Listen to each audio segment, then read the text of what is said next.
प्रभु यीशु मसीह को जब क्रूस पर टांग दिया गया तो उनकी कितनी बुरी हालत थी। उस हालत में भी यीशु मसीह क्रूस पर टंगे हुए दर्द के साथ कराह नहीं रहे, परंतु उनके मुख से 7 मुख्य बातें निकली और वो 7 मुख्य बातें हमारे लिए एक बहुत बड़ा संदेश हैं। उन चीजों को हम देख रहे हैं। हमने सबसे पहले देखा था जिम्मेदारी का वचन, और दूसरी बात हमने देखा मुआफी का वचन, क्षमा का वचन, और तीसरा हमने देखा उद्धार का वचन। यीशु मसीह को सुबह के 9 बजे क्रूस पर चढ़ाया गया और 9 बजे से 12 बजे के बीच में ये 3 बातें प्रभु ने बोली, परंतु 12 बजे से 3 बजे तक जो बिल्कुल दोपहर का समय होता है, सूरज अपना पूरा गर्मी में होता है, जब उस वक्त 3 घंटे सारी धरती पर अंधेरा छा गया और उस 3 घंटे में कोई आवाज नहीं आई क्रूस से। परंतु 3 घंटे के बाद, ये अंधेरे के 3 घंटे के बाद फिर यीशु मसीह कुछ बोल रहे हैं। आइए उसके लिए हम पढ़ेंगे मत्ती रचित सुसमाचार 27 अध्याय का 46 वचन।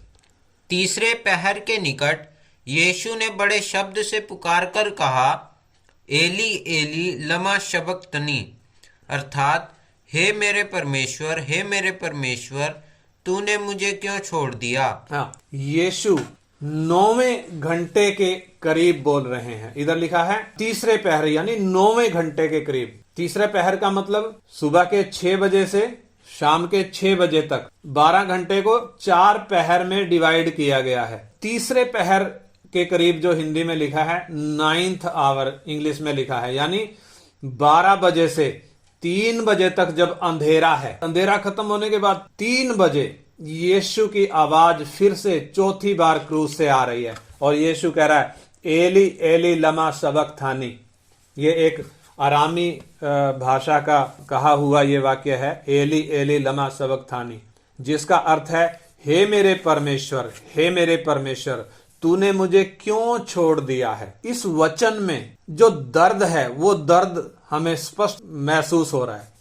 हे मेरे परमेश्वर तूने मुझे क्यों छोड़ दिया है। जरा हम रुक कर सोचें, कौन कह रहा है ये बात?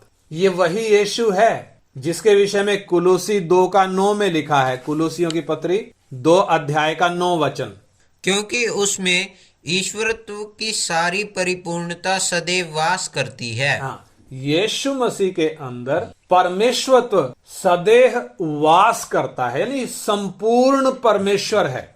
और एक और वचन यूहन्ना 10:38 वचन, परंतु यदि मैं करता हूँ तो चाहे मेरा विश्वास ना भी करो, परंतु उन कामों का तो विश्वास करो, ताकि तुम जानो और समझो कि पिता मुझ में है और मैं पिता में हूँ। यानी ये यीशु जिसके अंदर परमेश्वर तो पूरा का पूरा वास करता है, यानी ये पूर्ण परमेश्वर है, वो कैसे कह रहा है एली एली लमा सबक्तानी, हे मेरे परमेश्वर तूने मुझे क्यों छोड़ दिया है। ये वही यीशु है जिसके विषय में 2 बार स्वर्ग से आवाज आई। पहली बार जब यूहन्ना बपतिस्मा दाता के द्वारा यीशु बपतिस्मा लेकर पानी से निकला, स्वर्ग से आवाज आई, ये मेरा प्रिय पुत्र है। फिर दूसरी बार रूपांतर के पहाड़ पर जब यीशु ने अपना रूप चेंज किया, उस वक्त भी स्वर्ग से आवाज आती है, ये मेरा प्रिय पुत्र है, इसकी सुनो। यानी जो प्रिय पुत्र है, जिसके अंदर परमेश्वरत्व की सारी परिपूर्णता वास करती है, जिसके अंदर पिता है, जो पिता में है, यानी जो कभी पिता से अलग हुआ ही नहीं है, वो कैसे कह रहा है हे मेरे परमेश्वर तूने मुझे क्यों छोड़ दिया है। और हम देखते हैं ये 3 घंटे का ये अंधेरा क्यों। अगर हम उस बात को देखें तो इस 3 घंटे के अंतराल में जो अंधेरा सारी धरती पर छाया रहा, उसके लिए हम पढ़ेंगे मत्ती 27 अध्याय का 45-46 दोनों वचन हम पढ़ें। दोपहर से लेकर तीसरे पहर तक उस सारे देश में अंधियारा छाया रहा। उस सारे देश में 12 बजे से लेकर 3 बजे तक अंधेरा छाया रहा। तो ये अंधेरा क्यों छाया रहा? अगर हम इस बात को देखें, यीशु मसीह उस 3 घंटे के दौरान कहां है? शरीर में क्रूस पर लटका है, यानी यीशु का शरीर क्रूस पर लटका हुआ है, परंतु उसका प्राण और आत्मा क्रूस पर नहीं है, शरीर में नहीं है। परंतु इन 3 घंटों के दौरान वो तड़पने वाली जगह में गया। तड़पने वाली जगह कहां? जहां मनुष्य जो बिना उद्धार पाए मरता है, जो पाप की हालत में मरता है, जो परमेश्वर से जिसका मेल नहीं होता जीते जी, वो व्यक्ति जब मरता है वो तड़पने वाली जगह में जाता है। उसके लिए प्रभु यीशु मसीह ने एक घटना बताई थी। उस घटना को मैं चाहूंगा हम पढ़ेंगे लूका 16 अध्याय, उसका 19 से हम पढ़ेंगे। एक धनवान मनुष्य था जो बैंजनी कपड़े और मलमल पहनता हाँ, और प्रतिदिन सुख विलास और धूमधाम के साथ रहता था। यानी एक धनवान मनुष्य, बड़ी सुविधाएं उसके पास थी, अच्छे कपड़े पहनता था, अच्छा खाना पीना खाता था, बड़े धूमधाम से भोग विलास के साथ अपना जीवन व्यतीत करता था। उसके जीवन में किसी भी बात की कोई घटी नहीं थी, दुनियावी चीजें तमाम उसके पास थीं। और फिर क्या हुआ?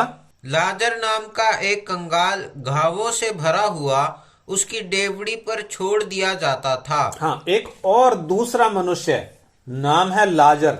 धनी मनुष्य का नाम नहीं लिखा, उसको सिर्फ धनी मनुष्य करके कहा गया है, परंतु एक और दूसरा मनुष्य है लाजर, जिसको नाम दिया गया है लाजर। वो व्यक्ति घावों से भरा हुआ, यानी शरीर में उसकी हालत बहुत दयनीय थी, घावों से भरा हुआ था। और वो लाजर इस धनी मनुष्य की डेवड़ी पर, यानी उसके घर के जो मेन गेट था उस पर उसको छोड़ दिया जाता था। और वह चाहता था, वो लाजर चाहता था कि धनवान की मेज पर की झूठन से अपना पेट भरे। हाँ, यानी उस लाजर के पास जो बीमार रहता था, जो कंगाल था, जो घावों से भरा हुआ था, उसके पास खाने को कुछ नहीं था। वो सोचता था कि ये धनवान व्यक्ति और इसका परिवार जब खाना खाते हैं तो बहुत सा खाना ये छोड़ देते हैं और बहुत सा खाना इनकी मेज से नीचे गिर जाता है। वो नीचे गिरा हुआ वो झूठा खाना ही मुझे मिल जाए तो मेरी भूख मिट जाए। यानी इस बात से हम सोच सकते हैं कितनी दयनीय स्थिति में वो लाजर है। यहाँ तक कि कुत्ते भी आकर उसके घावों को चाटते थे। हाँ, जो घाव से भरा हुआ लाजर था, कुत्ते आकर उसके घाव चाटते थे। यानी वो इतना कमजोर था, इतनी खराब हालत थी कि कुत्ते जब उसके घाव चाट रहे हैं, कुत्तों को हटाने की स्थिति में भी नहीं था। अगर हम देखें, खाने को कुछ नहीं है, पहनने को कुछ नहीं है, उसका घर भी नहीं है, उसका कोई सहायता करने वाला भी नहीं है। ऐसी दयनीय स्थिति में ये लाजर है। और फिर ऐसा हुआ कि वह कंगाल मर गया और स्वर्गदूतों ने उसे लेकर अब्राहम की गोद में पहुंचाया। हाँ, देखिए, जब वो गरीब कंगाल घावों से भरा हुआ लाजर जब मरा तो उसको कौन लेने के लिए आए? स्वर्गदूत।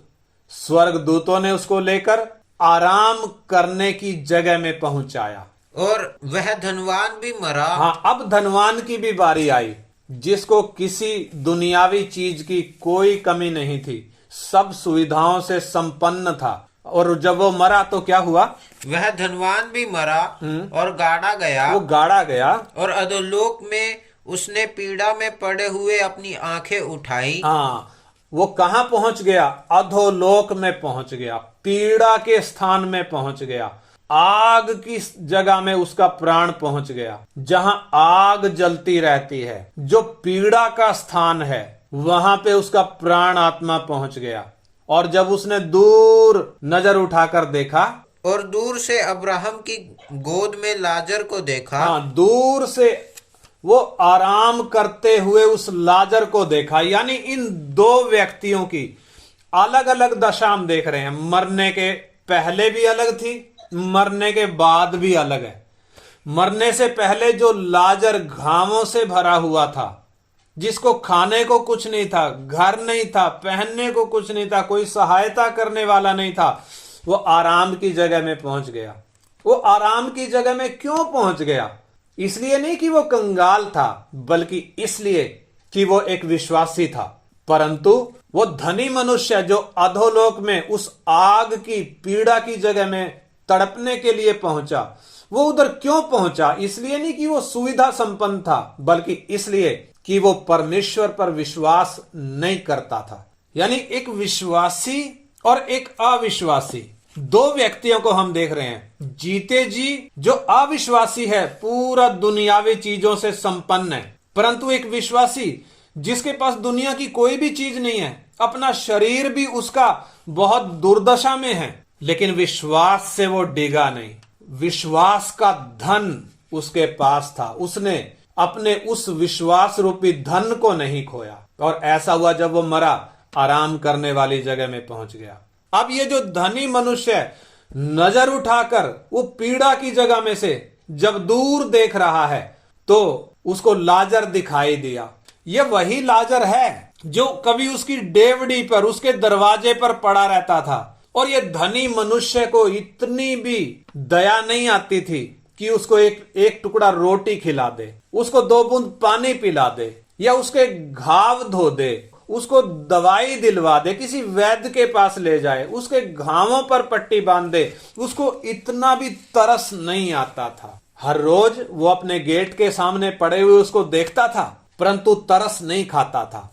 और अब जब ये खुद पीड़ा में पड़ा हुआ है, उसी लाजर की ओर देख रहा है और क्या आवाज लगा रहा है, ये लाजर आए। हाँ, लाजर को जब देखा तब उसने पुकार कर कहा, हे पिता अब्राहम, मुझ पर दया करके लाजर को भेज दे, ताकि वह अपनी उंगली का सिरा पानी में भिगोकर मेरी जीभ को ठंडी करे। हाँ, मेरी जीभ को ठंडी करे। हाँ, क्योंकि मैं इस ज्वाला में तड़प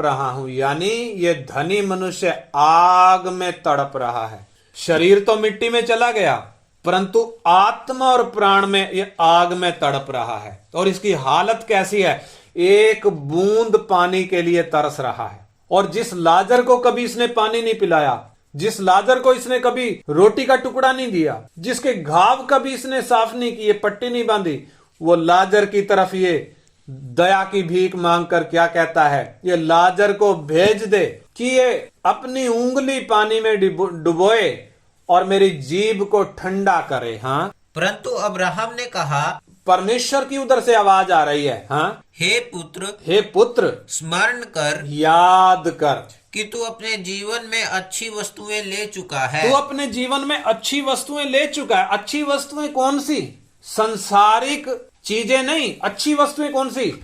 परमेश्वर ने उसको जीवन में जो अच्छा मौका दिया, मन फिराने का जो मौका दिया, परमेश्वर की ओर फिरने का जो मौका दिया, परंतु वो कभी फिरा नहीं। उस अच्छे मौके को उसने हाथ से गवा दिया। और फिर आगे, और वैसे ही लाजर बुरी वस्तुएं। हाँ, लाजर अपने जीवन में शारीरिक रूप से देखें तो कितनी बुरी हालत थी उसकी, परंतु उसने अपने विश्वास का त्याग नहीं किया। हाँ, परंतु अब वह यहाँ शांति पा रहा है। वो अपने विश्वास के कारण अब शांति पा रहा है। और तू तड़प रहा है। जिसने अपने जीवन में विश्वास नहीं किया, भोग विलास से जीवन तो बिताया, परंतु विश्वास नहीं किया, इसलिए तू क्या कर रहा है? अब तड़प रहा है। हाँ, इन सब बातों को छोड़ हमारे और तुम्हारे बीच एक भारी गड्ढा ठहराया गया है। यानी जहाँ आराम करने की जगह है, ये दोनों जगह, आराम करने की जगह और तड़पने वाली जगह, ये धरती के अंदर हैं। हम देखते हैं धरती में से कितना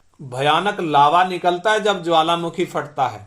ये कहां से निकला है? धरती के अंदर ही है। धरती में पानी भी है, धरती में तेल भी है, और धरती में ये दोनों जगह भी हैं। जहां लाजर आराम कर रहा है वो आराम की जगह, और जहां ये धनवान आग में तड़प रहा है वो तड़पने वाली जगह। ये दोनों जगह धरती के अंदर। इन दोनों जगहों के बीच में एक बड़ी खाई है। कि जो यहाँ से उस पार तुम्हारे पास जाना चाहे हाँ, जो यहाँ से आराम करने वाली जगह में से यदि कोई जाना चाहे वे ना जा वो सके, ना जा सके। और ना कोई वहां से इस पार हमारे पास आ सके। यानी कोई आराम करने वाली जगह से तड़पने वाली जगह में नहीं जा सकता, और तड़पने वाली जगह में से कोई आराम करने वाली जगह में नहीं जा सकता। इसलिए परमेश्वर क्या उसको जवाब दे रहा है, ये लाजर तेरे पास नहीं आ सकता। उसने कहा, हाँ, तो हे पिता, मैं तुझसे विनती करता हूँ मैं तुझसे विनती करता हूँ कि तू उसे मेरे पिता के घर भेज। हाँ, देखिए, जब हताश हो गया, निराश हो गया, कोई सहायता नहीं मिली, मौके सारे जब खत्म हो गए, दरवाजे सारे जब बंद हो गए, तब क्या कह रहा है, हे पिता, इस लाजर को जो ये आराम कर रहा है मेरे पिता के घर में भेज, क्योंकि मेरे 5 भाई हैं। क्योंकि मेरे 5 भाई और हैं। वह उनके सामने इन बातों की गवाही दे। हाँ, ये लाजर मेरे 5 भाइयों के पास जाकर यहाँ की गवाही उधर जाकर दे। ऐसा ना हो कि वे भी इस पीड़ा की जगह में आए। हाँ, ऐसा ना हो कि वे मेरे 5 भाई जब मरें तो इधर पीड़ा की जगह में आए। बहुत भयानक जगह है, बहुत पीड़ा का स्थान है। मैं आ गया, परंतु मेरे भाइयों तक कोई ये संदेशा पहुंचा दे ताकि वो अपना मार्ग बदल लें, ताकि वो परमेश्वर की ओर फिर जाएं, ताकि वो गलत काम करने छोड़ दें, भोग विलास का जीवन त्याग कर वो परमेश्वर की ओर फिर जाएं। कोई उनको ये संदेश जाकर दे दे ताकि उनको ये तड़पने वाली जगह में आना ना पड़े। हाँ, फिर आगे अब्राहम ने उससे कहा, हाँ, उनके पास तो मूसा और भविष्यद्वक्ताओं की पुस्तकें हैं। हाँ, वे उनकी सुने। परमेश्वर की आवाज उधर से क्या आ रही है, तेरे उन 5 भाइयों के पास तो मूसा और भविष्यवक्ताओं की किताबें हैं, यानी बाइबल है उनके पास। बाइबल में लिखी हुई बातों को वे सुने और मन फिराएं। अगर मन फिराएंगे तो तड़पने वाली जगह में उनको आना ना पड़ेगा। उसने कहा, हाँ, नहीं हे पिता इब्राहिम, हाँ, पर यदि कोई मरे हुओं में से उनके पास जाए, हाँ, यदि कोई मरे हुओं में से मेरे भाइयों के पास जाए तो वे मन फिराएंगे। तो वो मन फिराएंगे। उसने उससे कहा, हाँ, जब वे मूसा और भविष्यद्वक्ताओं की नहीं सुनते, यानी जब वो बाइबल में लिखी हुई बातों की नहीं सुनते, तो यदि मरे हुओं में से कोई जी भी उठे, मरे हुओं में से कोई जी भी उठे, तो भी उसकी नहीं मानेंगे। तो भी उसकी नहीं मानेंगे। यहाँ हम इस घटना में क्या देखते हैं, एक व्यक्ति जिसने मन नहीं फिराया, परमेश्वर पर विश्वास नहीं किया, जिसके पाप माफ नहीं हुए, जब मरता है तड़पने वाली जगह में जाता है। और उसकी आंख कब खुलती है, जब वो तड़पने वाली जगह में पहुंच चुका होता है। उधर तड़पने के अलावा, आग में जलने के अलावा और कोई विकल्प नहीं है, कोई मौका नहीं है कि उधर से निकल जाए। ये घटना है जो यीशु मसीह ने बताई थी। और अब जब क्रूस पर यीशु टंगा है, वो 3 घंटे का अंधेरा क्यों? यीशु शरीर तो क्रूस पर टंगा है, परंतु प्राण और आत्मा में उस तड़पने वाली जगह में गया, जहां पर वो धनी मनुष्य तड़प रहा था, जहां पर वो तमाम लोग पहले मनुष्य से लेकर आज तक जितने बिना उद्धार पाए मरे, सब के सब जो उधर तड़प रहे हैं, उस आग की ज्वाला में जो तड़प रहे हैं, बिना उद्धार पाए लोग, पाप में जो मरे, मन फिराए बिना जो मरे, परमेश्वर से मेल हुए बिना जो मरे, वो सारे के सारे उधर तड़पने वाली जगह में तड़प रहे हैं, चिल्ला रहे हैं, रो रहे हैं। कोई हमें एक बूंद पानी पिला दे, परंतु उधर कोई पानी पिलाने वाला नहीं है। यीशु 3 घंटे, उन 3 घंटों में जब धरती पे अंधेरा है, उधर तड़पने वाली जगह में क्यों तड़प रहा है? वो यीशु तो निष्पाप था, उसके अंदर तो कोई पाप था ही नहीं। उसके अंदर, वो तो आदम के बीज से पैदा हुआ नहीं था, उसके अंदर तो पाप नहीं था, उसके मुख से कभी कोई छल की बात नहीं निकली थी, उसने कभी कोई बुरा काम नहीं किया था, तो भी वो तड़पने वाली जगह में क्यों पहुंच गया? हम देखें शरीर में उसकी हालत क्या है। कोड़े मार मार कर खाल सारी उधेड़ दी, मांस भी उधेड़ दिया, हड्डियां गिनी जा सकती हैं, खून सारा बह गया। शरीर पे जो मार पड़ी क्यों? हमारी बीमारियों के लिए कीमत थी, हमारे रोगों के लिए कीमत थी। खून जो सारा का सारा बह गया, किस लिए बह गया?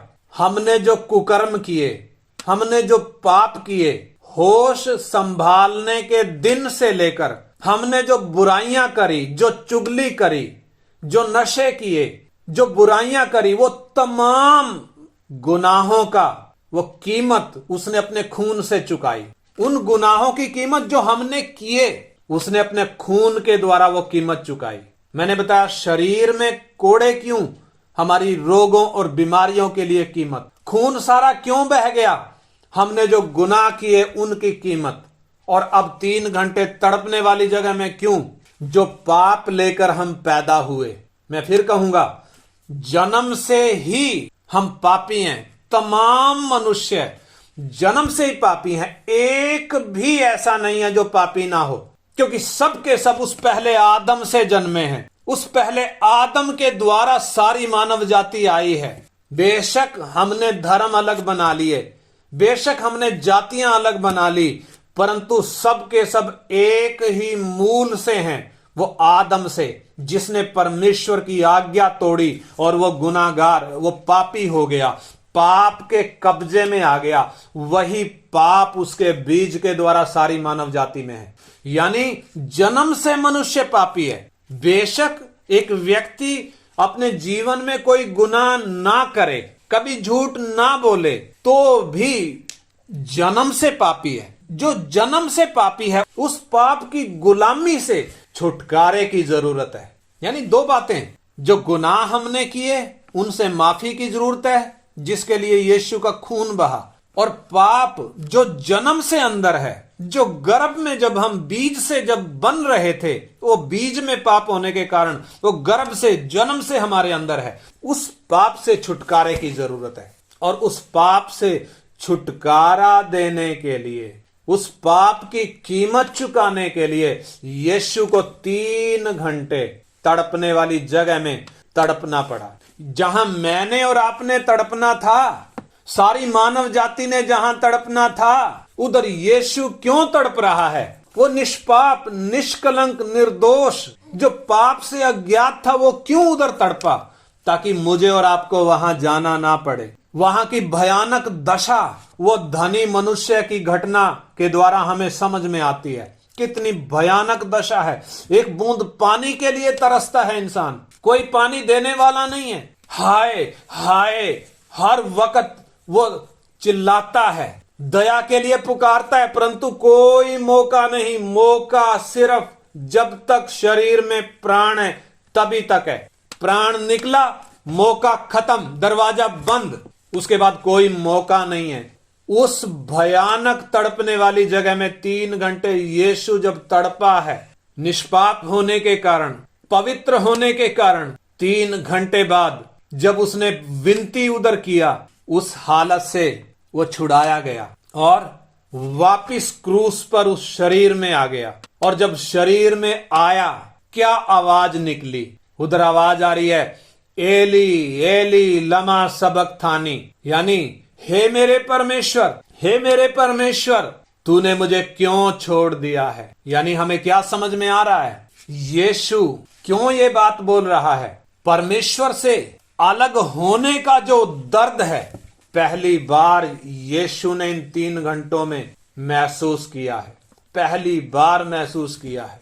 हम तो जन्म से ही परमेश्वर से दूर थे, परंतु जब तक जिंदा हैं, मौका है परमेश्वर से मेल करने का। प्राण निकलने के बाद कोई मौका नहीं। तड़पने वाली जगह, जहां पर पछताने के अलावा, रोने के अलावा, दांत पीसने के अलावा, हाथ मलने के अलावा कोई विकल्प नहीं है। यीशु जब उधर से निकल कर आया, मैं और आप समझ सकते हैं कैसी हालत है। पानी के लिए तड़पा है, परंतु उधर कोई दया करने वाला नहीं है। इसलिए 3 घंटे बाद जब वापिस क्रूस पर आया, क्या आवाज आ रही है? हे मेरे परमेश्वर, हे मेरे परमेश्वर, तूने मुझे क्यों छोड़ दिया है?